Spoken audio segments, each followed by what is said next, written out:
Good morning. Welcome to a live talk program. This is Lloyd Grubb here, your host on Revive Reform Radio, doing our live talk program, covering motivation on this year, Monday, Rise and Shine, and give God the glory. And today I'm looking at a topic: our happiness and joy should be anchored in realism and reason. So, welcome again, and thanks for being with me here.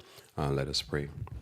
Our Father, who art in heaven, I thank you for your word in this day. I pray, Lord, that you may bless us, that we might um, live life, dear Lord, of joy and live life of peace in our minds. Come what may. May you be with us, we pray, for Christ's sake. Amen. So today, again, I'm looking at a topic, our happiness and joy should be anchored in realism and in reason. And so, although, there's this concept of fate and all that, yeah, we believe that in the supernatural, that when we go into the Bible anchors us in realistic outcomes, that whatsoever things like whatsoever man sowed, that shall he also reap, and that life is similar to farming or similar to anything, that whatever you do, you will get outcomes, and one must contemplate the outcomes. So our happiness and joy should be anchored in realism. So my theme for this week, which is a new theme, is why living an unreal life, or a fairy tale life, or a life of life in fantasy land leads to great disappointment. So this is where my focal point will be. And the other thought that I'm going to be dealing with is a life filled with magical thinking, mythological creatures, enchantments, epic adventures, and fanciful beings never ends well. And primary where I'm getting this from is that when I was younger, there was this this constant barrage of, and it still happens now, where you deal in fairy tale. Major studios put out this kind of massive amount of fairy tale. I guess years ago, before the media, the digital media came about, and film media, there will be books on fairy tale, magical thinking and stuff like that. And what I've observed is that the more one partake of these unrealistic concepts and these unrealistic outcomes, is the more one is unfitted for life and for real life, and they live an unreal life. And that's something that I've noticed. And today now, we have not just movies that put out these things and the books, but we have added to that this concept of reality TV, where people are living a reality that's being filmed, and it is fake, but these people are living an unreal lifestyle, and they're in the same magical thinking. And the end results always are bad, because people who follow that type of way are people are being depicted in these it's kind of real, but it's not real. Filming, they themselves are not prepared for life, and they're not prepared for duties of life, and the end results of their experience are always bad, because it is just what it is.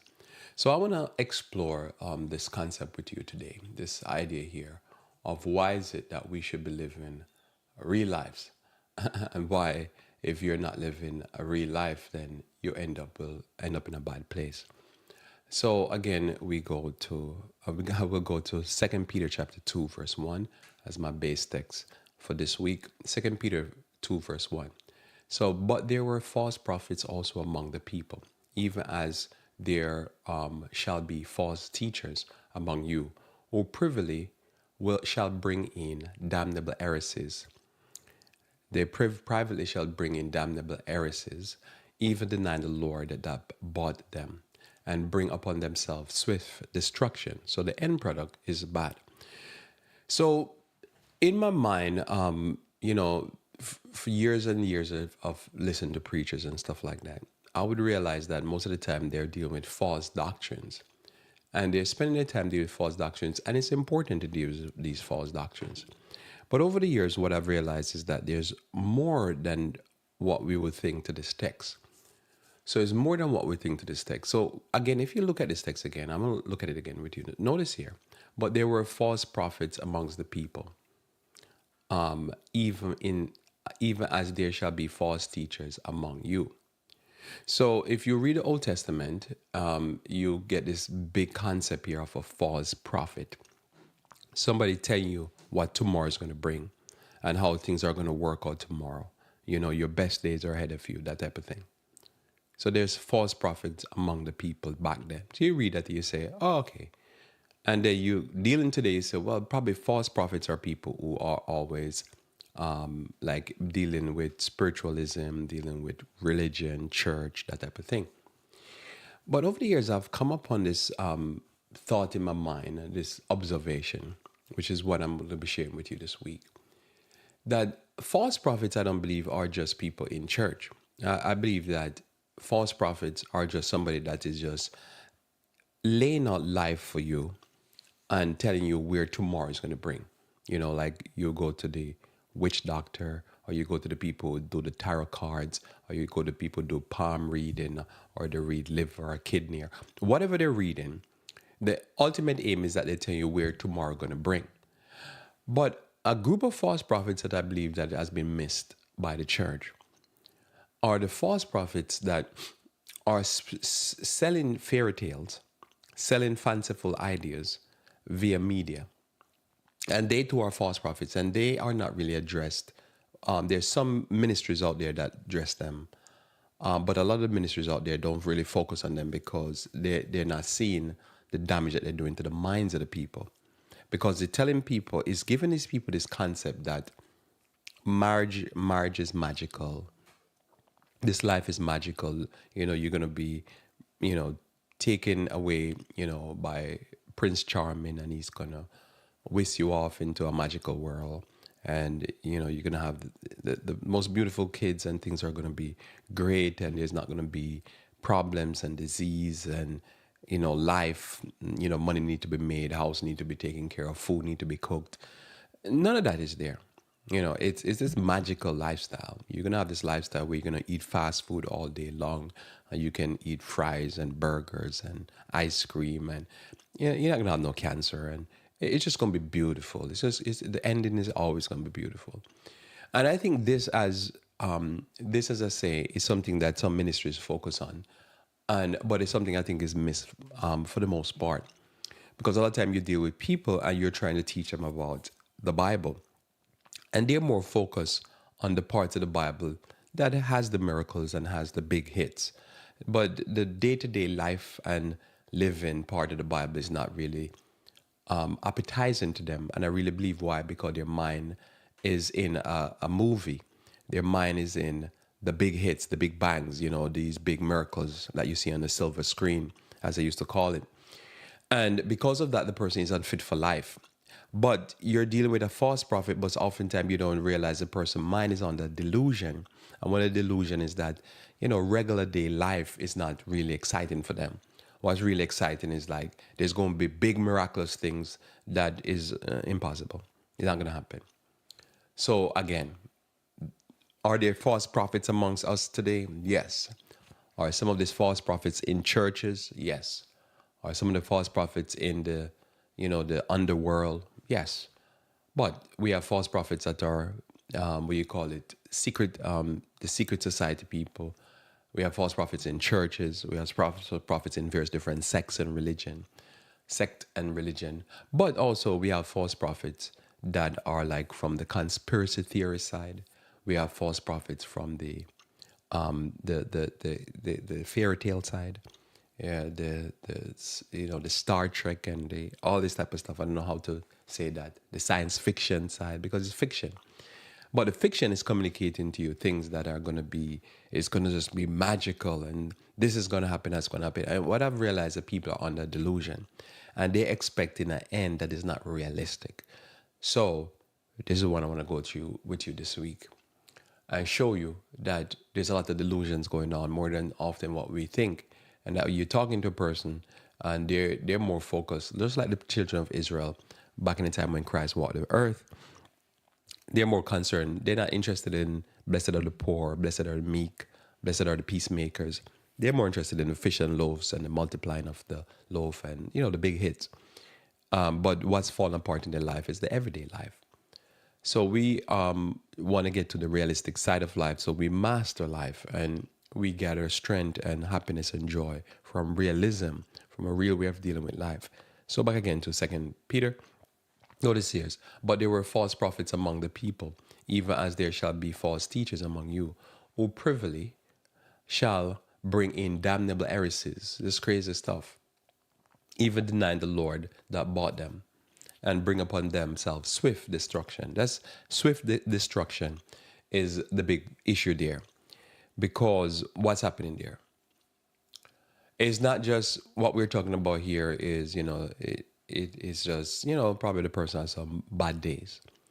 Is that people die when they believe these false teaching because they're going to go at life and they're going to believe it's going to end a certain way. And it's not, because their mind's on the delusion. I'm often fascinated why there's an endless supply of people to get hooked on drugs and end up homeless and destroyed and mentally ill and then die for overdose.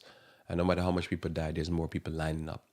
And you say, what's going on? Their mind is on the delusion. They think the end result is going to be different from what others have gotten. But the reason is that they're deluded. Notice in verse 2 onwards, it says, and many shall follow their pernicious ways, by reason of whom the way of truth shall be evil spoken of. So when you're in a situation where you believe in mythology and magical thinking, reality is going to be difficult for you to deal with, because reality on the ground is that you have to snap out of it and you have to come back to reality and deal with life's real event. You have a child, the child's going to need care. They're going to need a lot of food, a lot of love, a lot of diaper, a lot of clothing, and as they grow up, education and all that, protection. But people have magical thinking. It's just the same thing. When you buy a house, you mind something that you're going to pay for, but you're going to have to maintain. It's not just you own a house now. When you're in a marriage, you have to maintain. You have things that you're responsible for. When you have a job, you have responsibility. So fairy tale describe things as princes, and when you find out that says all the princes and princesses and king and queens that they were talking about, in order for them to maintain their lavish lifestyle, there's a lot of people that have to be killed. A lot of people have to be enslaved. The society had to suffer for their big life, their fairy tale life. But people, because they're into this fairy tale, when I was young, there used to be one of these fairy tales called Richie Rich. And there's this person so rich, but you never understand how much pillage, how much death and destruction to animals and to nature had to be done to keep Richie Rich be rich. So when you're under that delusion, it's hard for you to come to conclusion of what's going to end. But what it's going to be is like you see that prince or that princess, dead bodies are piling up places for their lifestyle.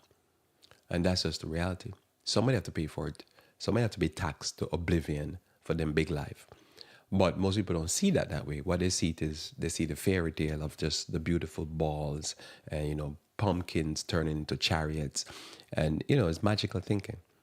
So when you're in that type of magical thinking and you're following these pernicious ways, your brain is not fit for reality. And you believe the outcome is going to be something different, but the outcome is going to be death and destruction. And the outcome is going to be disappointment.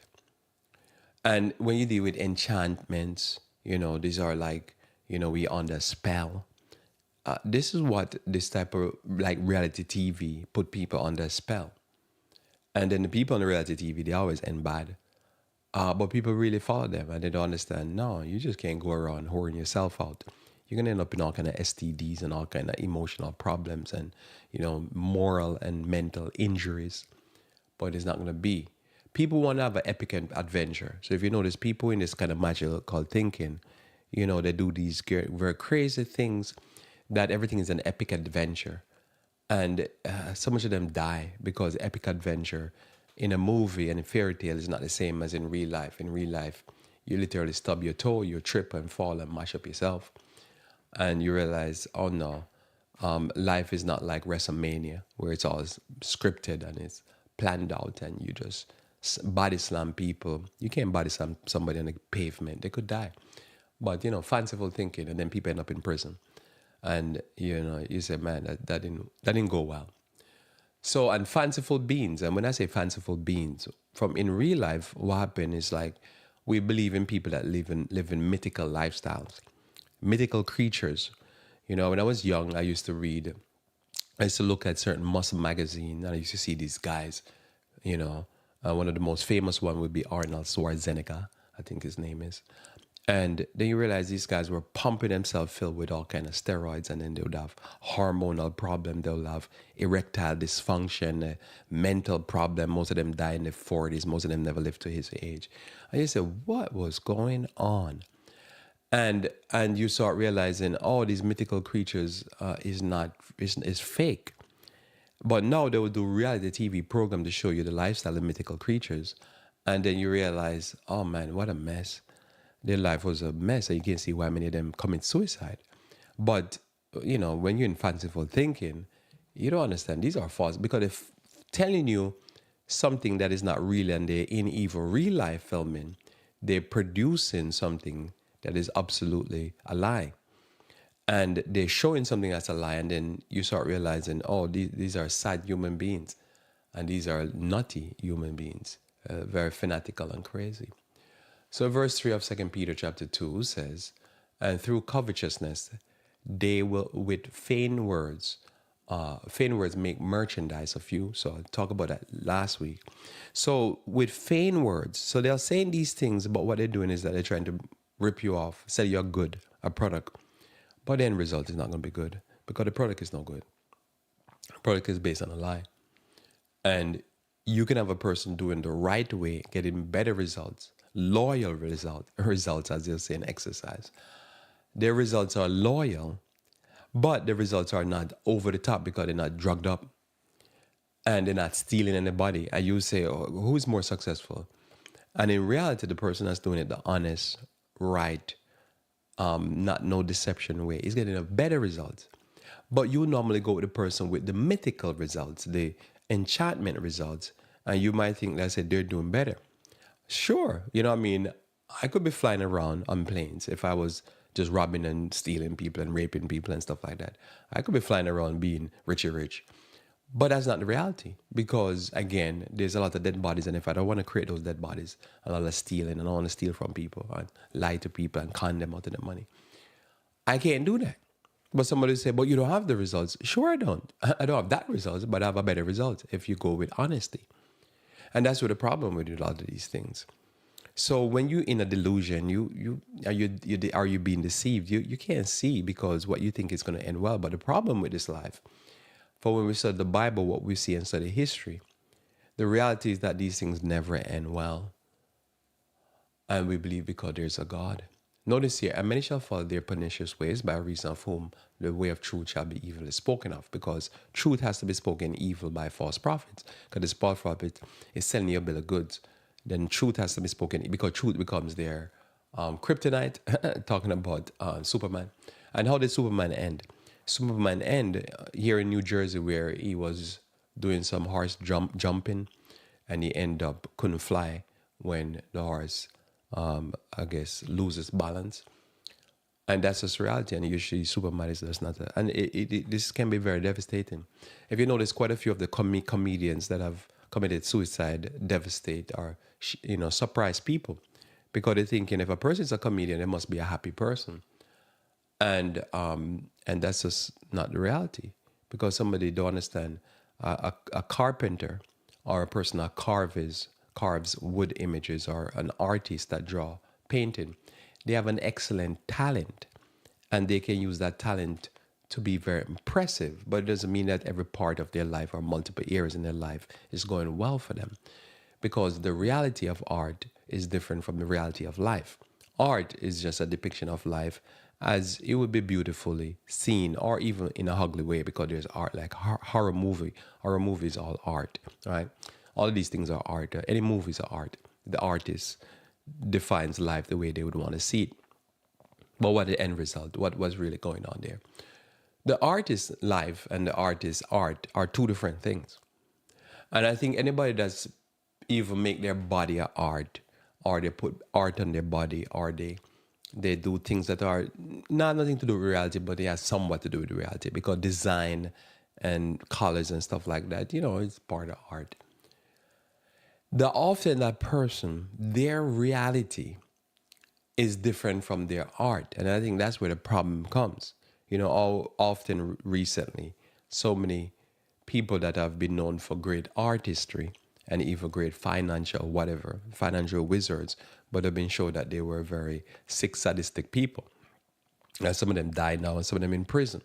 And somebody say, how do you deal with that? How I deal with that? Because art or action or acting or mythological creatures or whatever is not and it nothing to do with life. It's just we are artistic and we can express. God created the heavens and the earth. And if you look at the earth is very potently an art. It's a living art. You know, at night it's dark, but you can see the moon and you can see the stars. Beautiful art. But art and life are two different things. But art is part of life. So the problem is now, what do you do with somebody that has great talents, but they're very corrupt because that part of the life is falling apart. And in all our lives, you have to deal with life. You have to deal with health. You have to deal with finance. You have to deal with events around you. You have to deal with your family. You have to deal with just the day-to-day rigor of life, you know, food, clothing, shelter, whatever. And a person could be excellent artist or excellent sport person because they can do things with a ball or whatever.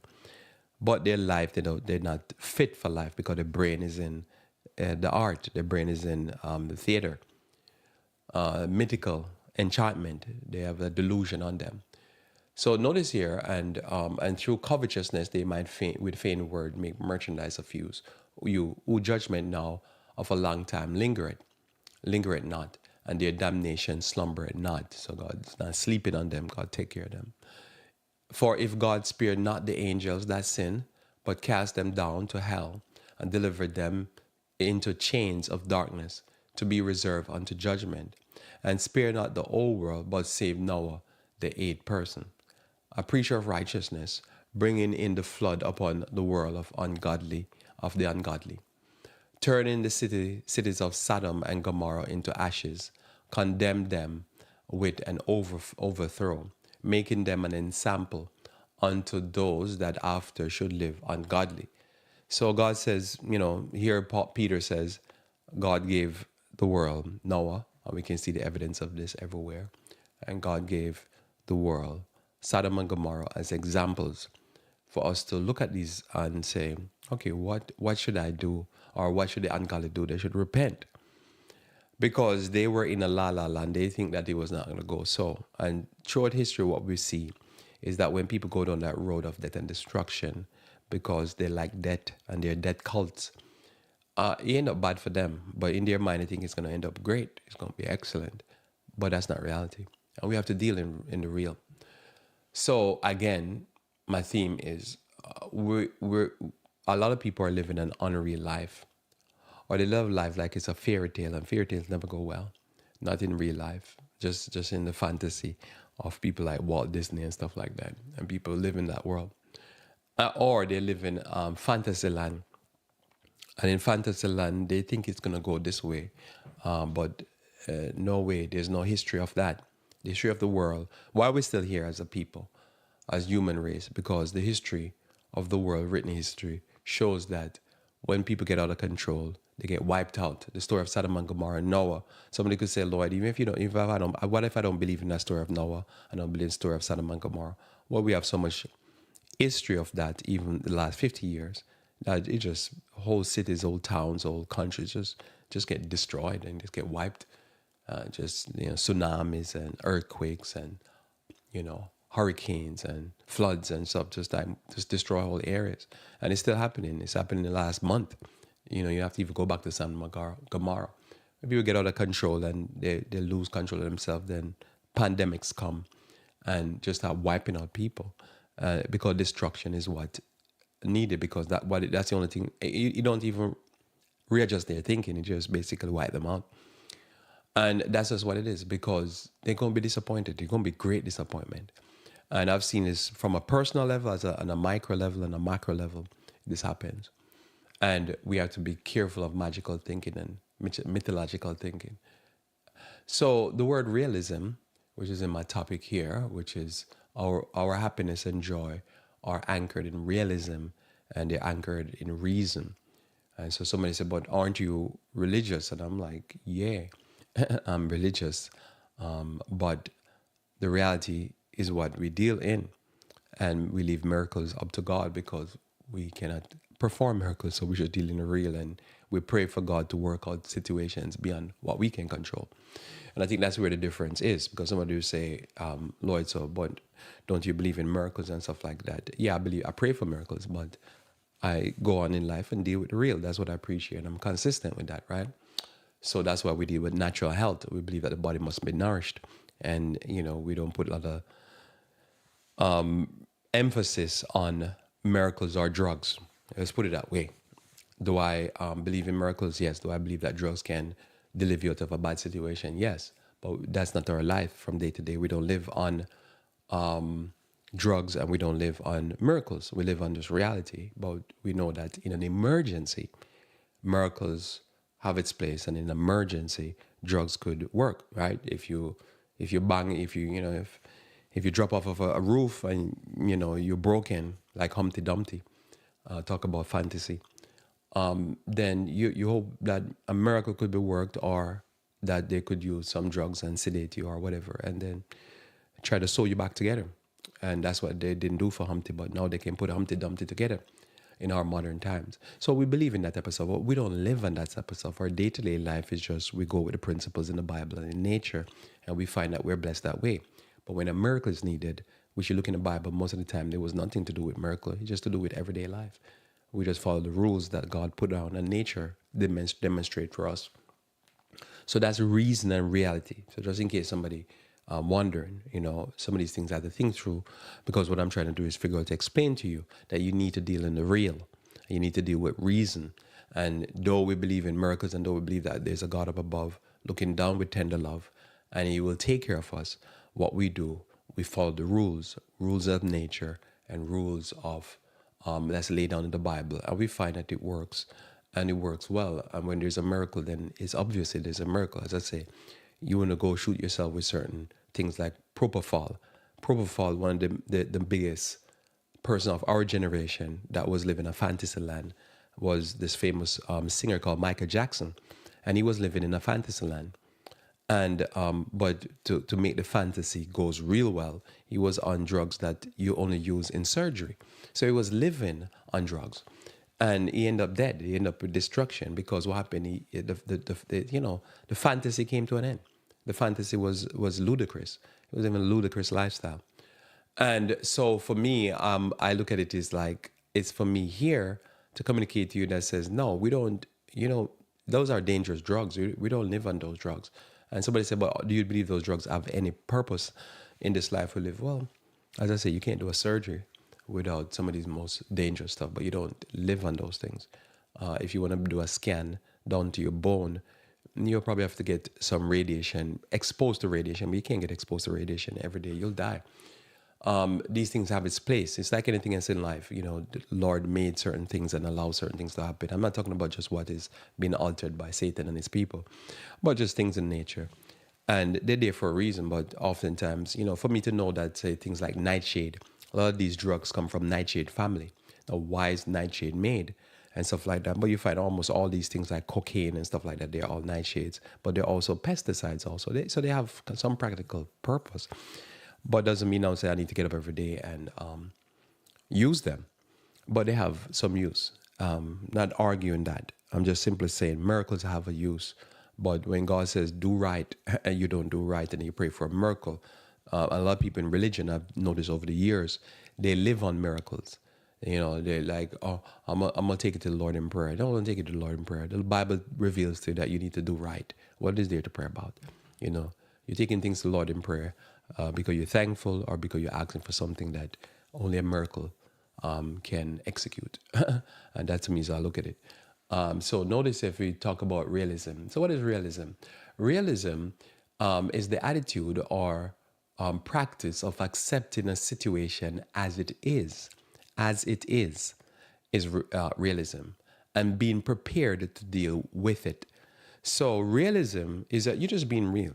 You're taking a situation for what it is.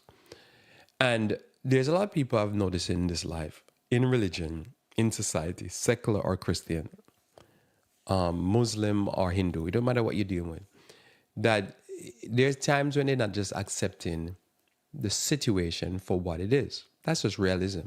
You're just being realistic. What is the situation? What it is. And it can be simple as I want to buy a car.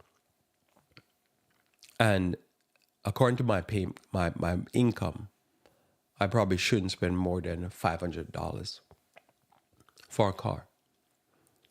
Now, I might get a raise at my job. I might end up somebody leave me an inheritance, whatever fanciful thought you can have. But at the end of the day, I look at my income, and according to reality, my income is this, and the car payment should not be more than $500 a month, which is still a lot of money, right? For normal people, and that is.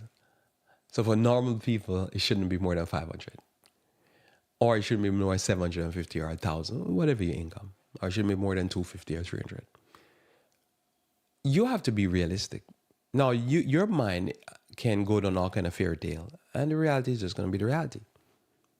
Now, what could happen is you could say, if you're not watching too much cartoons or too much fairy tale movies or too much movies where things are of enchantments and are you reading too much of those books or whatever it is, whatever ailing you in your head, you could come up with some crazy reason why you could double the payment. And then you're talking to me and I say to you, that's not realistic. Yeah, you're not gonna be able to make that payment. If you make it, how long? You're paying a rent for what somebody pay for rent. You're paying for car. You can afford that. You cannot afford that. So that to me is just dealing with the situation as it is. And oftentimes, as I say, hope, as I say, is not a strategy, but we can often make hope become our destruction. So again, realism is the quality or fact of representing a person, thing, or situation accurately or in a way that is true to life. So you could represent something in a way that's not real. In other words, like I say to you, if I'm looking at a bodybuilder and they're 250 pounds and this was ripped, shredded, it could be that they have genetics that is just crazy genetics. Could be. Always assume that that's a possibility. So it could be, and I'm talking about somebody average height, probably 5'10", 5'11" to 6 feet, 5'9", 5'7", whatever. But most of the time, probably 90-something% of the time, I'll take 99-point-something%, is going to be the person juicing, as they would say. So it has to be said in a realistic way. I have to accept the fact that it's real in a real way. And then I have to now, because I understand what I understand, I have to start going back and looking at enhancements, different things that people use for enhancement. I have to study that. And then now I would say, based upon my understanding, the person is going through this bad result, that bad result. That's realistic. I'm just putting it away. So I'm saying, oh yeah, they have this result over here. Drugs is good. Drugs is powerful. But they're having this result over here also. Does that make sense? It's the same like if I'm looking at a person, I'm saying they make $50,000 a year. And they spend $6,000 out of that. A little bit, probably, that was at 12% or something like that, of that income just in car payments. I have to say, okay, that's tight. But now, if they're spending 12,000 of that 6,000, I know they're up to, what's that? A little bit less than 12%, 20%. I have to say to myself, ouch, that's a lot of money, 20%. They have to be having some problems because they have to live, unless they live with their parents. And if they have children, I'm like, oh, see, I'm representing it. Now, somebody said, Lloyd, aren't you judging? I'm like, no, because I've done enough of this. When I used to do mortgages, I used to see people couldn't afford a house because of a car. So now, if I represented them, I have to be real with them. But I realized now when I came back in the church setting, or when I'm dealing with a person who's on a fairy tale mindset, I couldn't present them in a real way because they would say, you don't know the heart of the person. I'm like, the heart of the person has nothing to do with their car payment and their income. It's just reality. And people thought the most stupidest thing sometimes in church because somehow I think there's a confusion between miracles and God, miracle working power, and the idea of reality. And so in church, people are susceptible to fairy tale, but you go in the secular world, people, because they watch too much movies and read too much crazy books and watch too much reality TV, that their minds are under delusion also. It's just one is in a secular environment and one is a religious environment, because Satan is not joking with anybody. He's just trying to deceive people. So people can't deal with real things. And so a real thing would be, for me, would be for the person to come to reality, or for me to explain to them what reality is. This is going to be reality, and it's not going to end well. You're going to have to do something about this, right? But the situation has to be presented in a way that the person understand. But what I realize when I'm dealing with individuals, or I'm dealing with watching the general society, what I realize is that I'm wondering if the society is watching too much fairy tales and too many movies and too many reality TV program and too much of the science fiction. And they believe in stuff that it's crazy. Like when you listen to, like, it's a fascinating to listen to like an astronaut or a physicist or some of these people. For me, I'm not thinking, I'm thinking they're probably bright people, but I think they're bright people, but I think they watch too much more. They're talking movie talk. And for me, it's crazy. I'm sometimes watching them and I'm in consternation because I'm thinking this sounds delusional, and then I'm watching my time. I don't have to burst out laughing because I'm just thinking they're nuts. You know, these are people talking about they want to fly to Jupiter and Mars. It's crazy.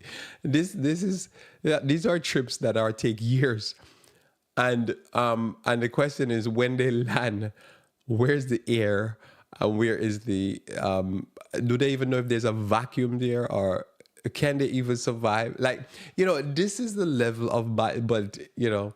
So since I'm not doing comedy, I could do 1 hour just of laughing about this stuff, and I could just say say stuff to you that in my mind. But for them, they're serious, and I'm looking at them. I'm thinking they're delusional.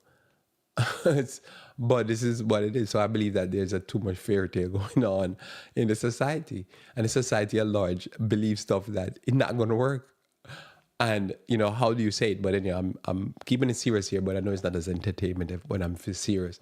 But for me, I find it stuff a lot entertaining. So I get back to seriousness. But seriously, these people are delusional.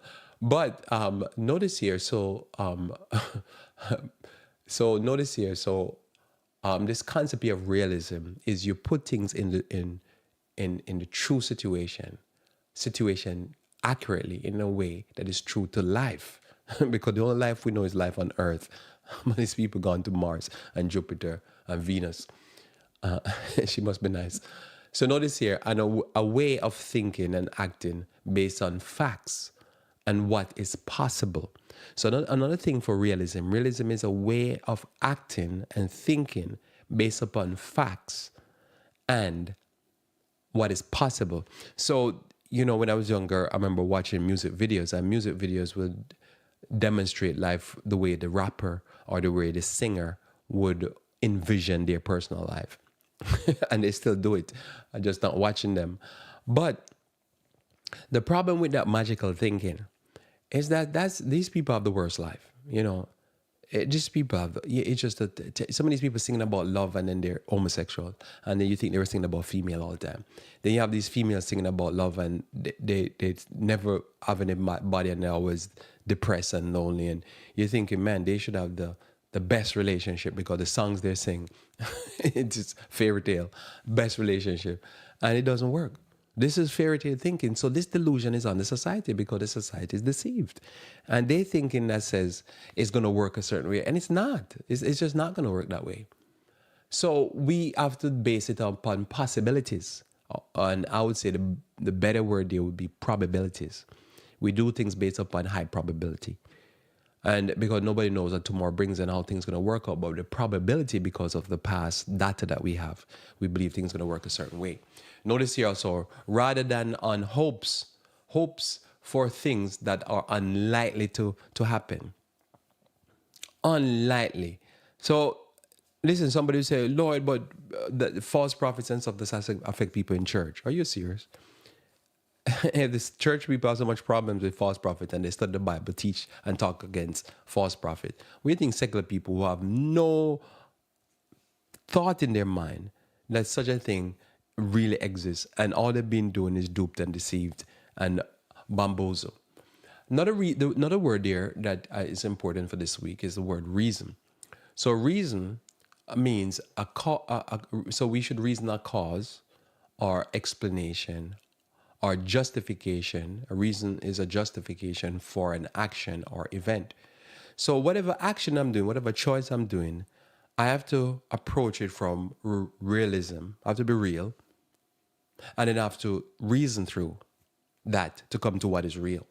And then whatever action or choice I chose, it has to be able to be justified. So what I've learned over in the past is that when you ask people, why did you make that choice? And they start to reason through and tell you why they make that choice or why this action, you realize they didn't really reason through it and they're not realistic. And sometimes when they start reasoning through it, before they even finish reasoning through it, because you just ask them, tell me, how do you come to that conclusion? Why do you do this? Then they even start getting angry. Normally that tells me, because I didn't say nothing, I just asked a question. And if I didn't say nothing, I just asked a question and say, justify this for me. Teach me this. And I've learned over the years, I've sit and even with people who I believe going into it that they have a false teaching. And normally I don't try to tackle them or go at them at the false teaching. What I do, I ask them to explain the teaching to me. Does that make sense? I don't say, oh, this is why you're wrong. I might believe why they're wrong, but I don't tell them. I tell them, you explain the teaching to me. Teach me the teaching. And never in public, because I don't want the person to be defensive. Because I literally on a fact-finding mission. Because sometimes you don't know. I don't know. Probably they have some teaching that is true that I believe is false. So you go to the person and say, explain this to me. And when they start reasoning, then even they start realizing, wait a minute, there's a problem. Or they can't explain it in a way that is reasonable, that you could come to a conclusion and make decisions based upon that. So reason is the power of the mind to think, understand, and form judgments by the process of logics. So it's logical. It follows a proper order. So if I say to you, I'm planning to go to Mars. See, in my mind, the first question asks, how long does it take to go to Mars? And the person says it's going to take that. Okay. How much effort does it take? Sorry. How much effort does it take to take off from the Earth, which we know all the data about the Earth, gravity, we know the thrust that we're going to need there, the fuel we're going to need just to go up a few thousand miles, a few hundred, whatever, wherever we go up into the orbit. Okay, so we know all of that. That is a set point. And we have big rockets, we have fuel, we have, what do we have? We have the launching pad, all that stuff that I don't know much about. I've been to museums and see them, but never flown in one. So we have all of that. We know airplane and all that. Okay. But if I ask you, see, this is where now somebody will think, whatever, Lord, but these people are bright people and you're not. Sure. But hear me out. So if I ask you, so what is the atmosphere of Mars? What is gravity on Mars? Have you been there?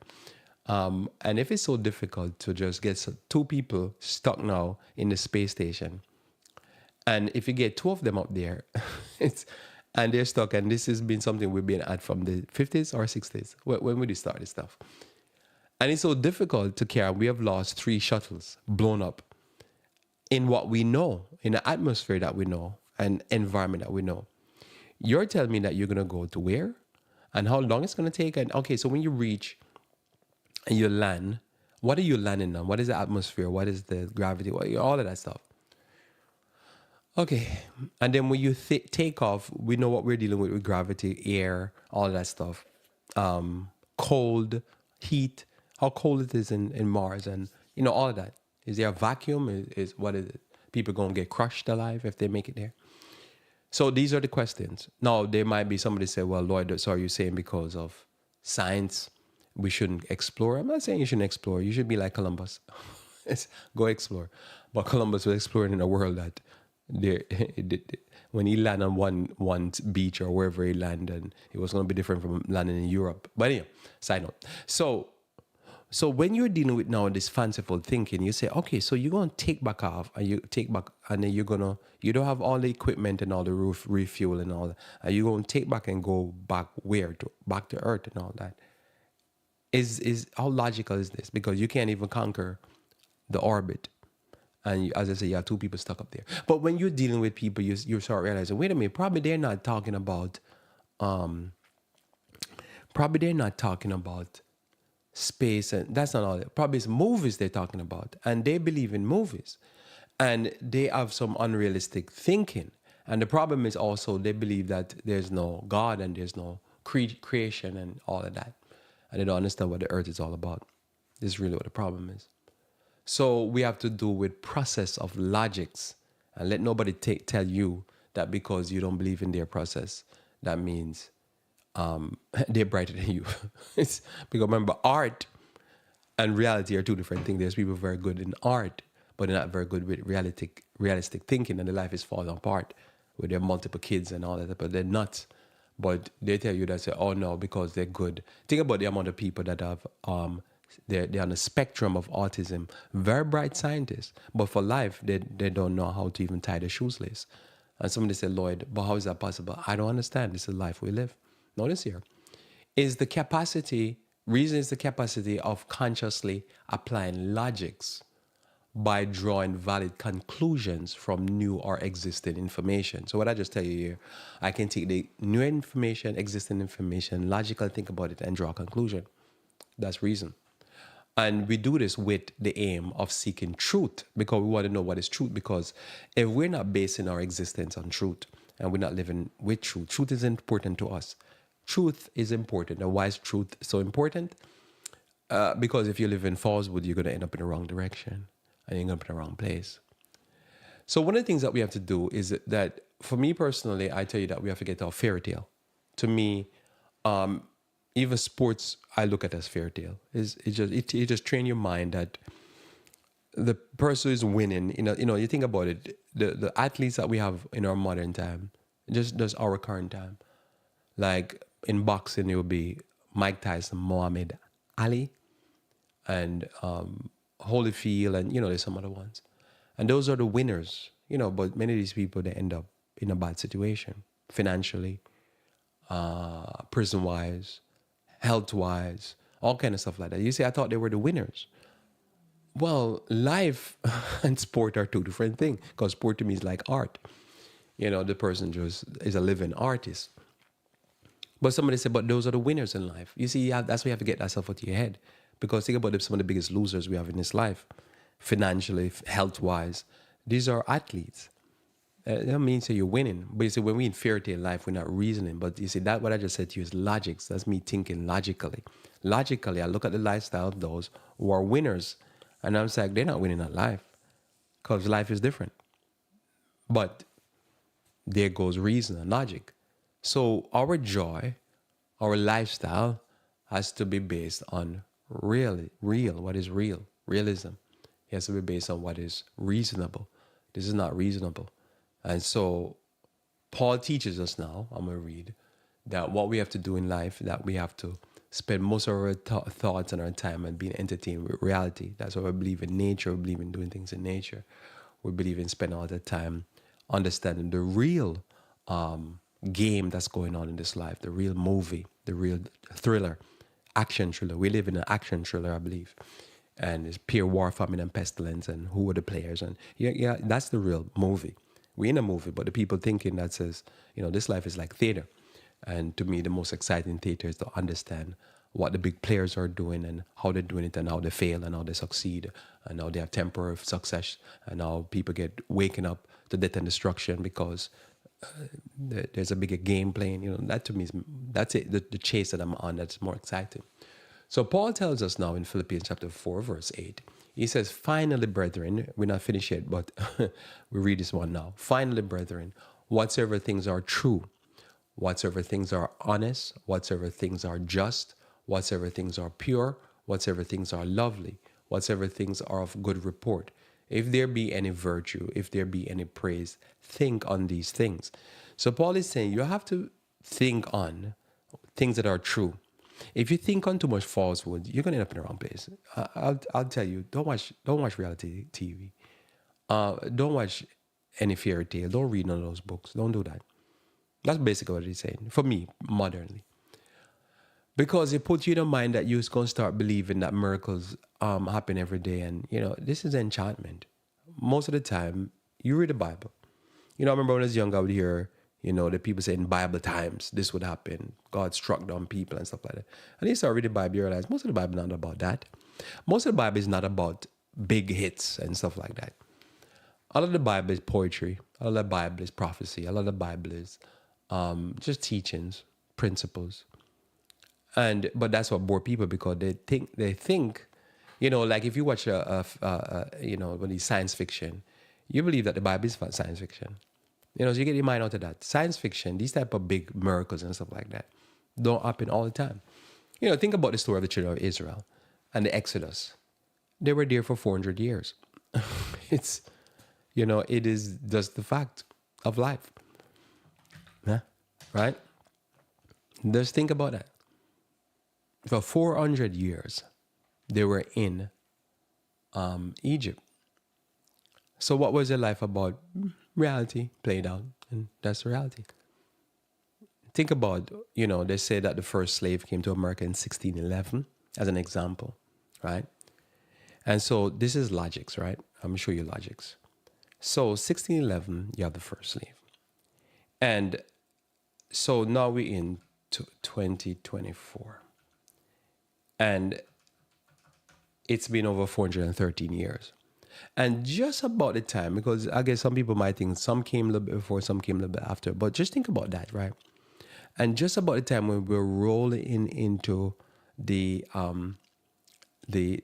what you call it, that time period, right, of over 400 years.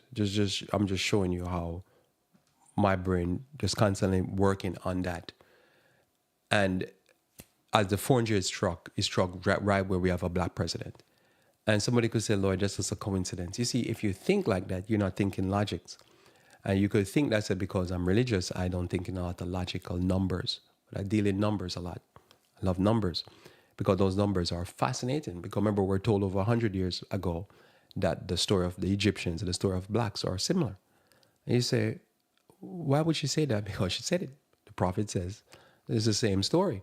So you say something must switch at the 400th year and literally happen almost to the T. Now somebody says 1611, but they've recorded what they could prove. And then 400 years later, what a change. And you say, wow, is this part of, you see, so it's logic. So somebody said, Lloyd, is what you're saying based on miracles? No, it's not based on miracles. It's just based on, you just flow, logical flow. This happened at this time, this happened at that time, boom. And you go with the numbers.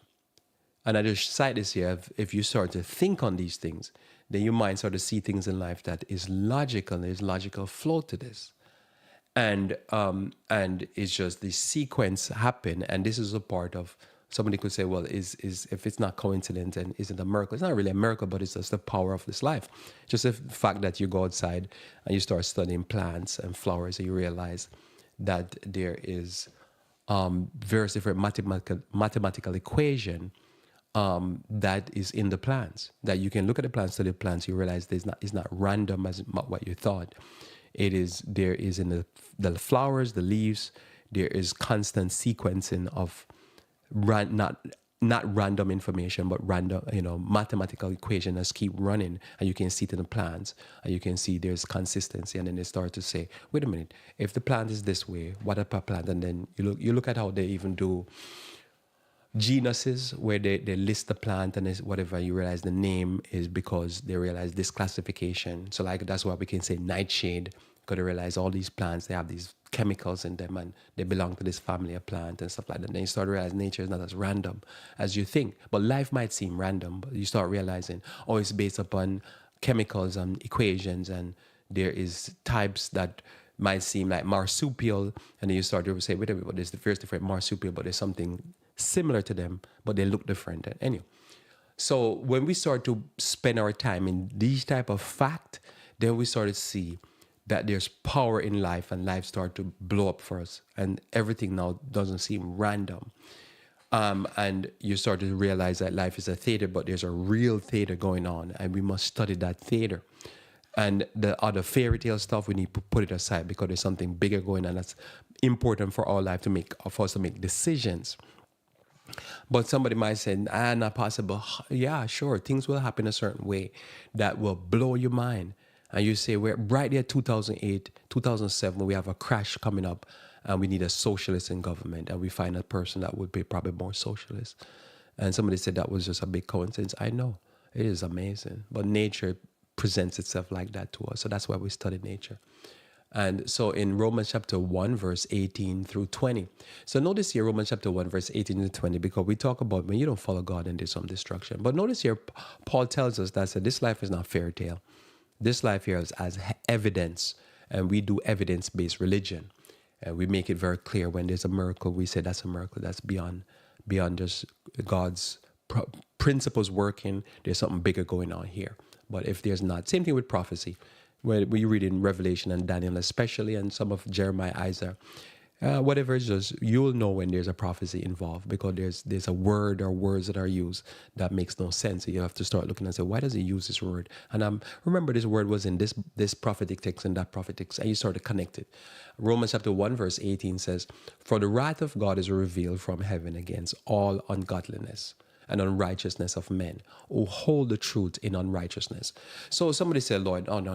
You see, no, there you go. This is not reason. This is miracle stuff. This is not based on reality. Yes, it is. Notice it says, the wrath of God is revealed. So if something is revealed, you can see it. It's like a mathematical equation. It's science. You can say, yeah, I can see how that's going to work. Somebody say, why would you say that? No, I'm just saying wrath. So that means something bad going to happen. I'm going to tell you how it's going to happen. Notice in verse 19, because that which may be known of God is manifest in them, for God had showed it unto them. So here the Bible tells us that God revealed to you and to me and to every secular person what is manifested in them. And that means inside of me, I can see that there's something going on. Right? There's rules to this. Does that make sense? There are rules to this life. And you don't have to be a pagan or a Christian. You don't have to be a Hindu or Muslim to realize there's something going on beyond. Because it's revealed inside of me. Inside of me, there's rules that I can observe, obviously. Right? And I don't need the Bible to tell me those rules. I can just look outside and I look out to nature and I can see the rules working. So it's revealed to me. So somebody say, so why would the wrath of God be manifest because of that? Because I don't need the Bible to tell me that I shouldn't destroy poor people. Obvious. It's supposed to be obvious to me. And that was obvious to me as a child. You don't mock disabled people. That should be obvious, but people, I guess it's not obvious, so God has to destroy them. You see, the wrath of God is revealed because what is known is manifest inside of them. You're supposed to know better. That's why people do certain things, they have conscience. And you say, okay, but they never go to church. Why they have conscience? Because it's revealed to them. God revealed it to us. And I believe this. All right? There are things that is because it's inside of us. We have a heart. You know, sometimes when people stealing, the heart start racing. And you say, why the heart racing? Because they know they're not doing right. God revealed it to them. Somebody say, Lord, how do you know this? Well, the Bible tells me, and because I'm a man too. And I know that's not right. You know, but people do it. And then God reveals his wrath against them. This is why, as I said to you before, one of the worst things I've ever heard, you know what this chapter is about? One of the worst things I've ever heard, somebody mocking the concept of mixing feces and urine. Say feces and sperm. And I say, you see, God, we know that's not right. And God has to hit them with monkeypox. You see, so that's why I was preaching that. People like, why would you preach that? Because I believe that's it, they know better. That's not something to mock. So on verse 20, I close on this. For the invisible things of him from the creation of the world are clearly seen, being understood by the things that are made, even his eternal power and Godhead, so that they are without excuse. So we know But I don't have to understand the concept of the Godhead, so to speak. I don't have to understand certain principles. I just know I look at life and I'm coming around life, male and female, and that's it. I don't need to go to the Bible. I'm supposed to be it's revealed to me that this is the right way. And somebody say, whatever. Don't say, is God going to burn you up? We have to accept what is revealed, that we don't even need the Bible to reveal. But somebody say, I don't care. I'm going to destroy poor people. I'm going to destroy the disabled. Okay, but God, I believe, miraculously will reveal to a person that's not right.